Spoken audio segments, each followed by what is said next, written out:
c'est le moment du bon conseil du docteur Jimmy Mohamed. Alors aujourd'hui, Jimmy, vous nous parlez des jeunes et de leur consommation diverse durant les fêtes, on va dire.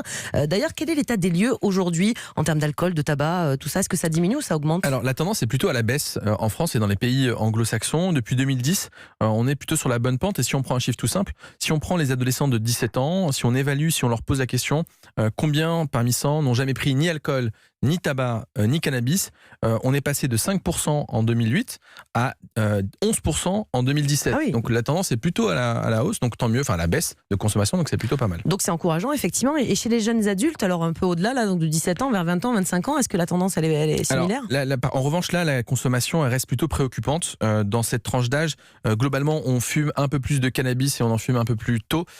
Et le problème, c'est que autant le tabac a une mauvaise image, on sait que fumer, c'est pas bien, autant le cannabis est souvent sous-estimé en termes d'effets secondaires et l'alcool est souvent associé à un contexte festif, un contexte joyeux et pas du tout un contexte de maladie. Et le problème vient de là. D'accord. Et alors justement, là, il y a une campagne qui est appelée, qui s'appelle donc Amis aussi la nuit, qui vient d'être mise en place. Et c'est quoi cette campagne? Oui, alors cette campagne, elle vise finalement à remettre l'amitié au cœur des bonnes pratiques. Alors ça paraît trivial, ça paraît stupide de dire ça, mais une étude s'est intéressée à ce système et qui montre que autant on est tous sensibles à une stimulation individuelle. Fumer, c'est pas bien. Tiens, prends une clope, tiens, voilà, prends un exactement. joint. Et mais on s'est rendu compte que l'effet de groupe avait un effet positif et que en soirée, plutôt à des moments clés, pas en début de soirée parce qu'on est plutôt lucide, On est encore à un moment frais, où on mais- a consommé pas mal d'alcool, le fait d'avoir des amis bienveillants autour qui permettent de dire attention, essaie de boire un peu moins. Là, c'est pas le moment de fumer. Le cannabis, Ça c'est pas le marche bien. Et ben ça marche. Ah bon? Donc l'idée, c'est de s'encourager les uns les autres, non pas de culpabiliser les amis en disant s'il fume ou s'il boit, ce sera de ta faute, mais c'est de replacer vraiment l'amitié, la bienveillance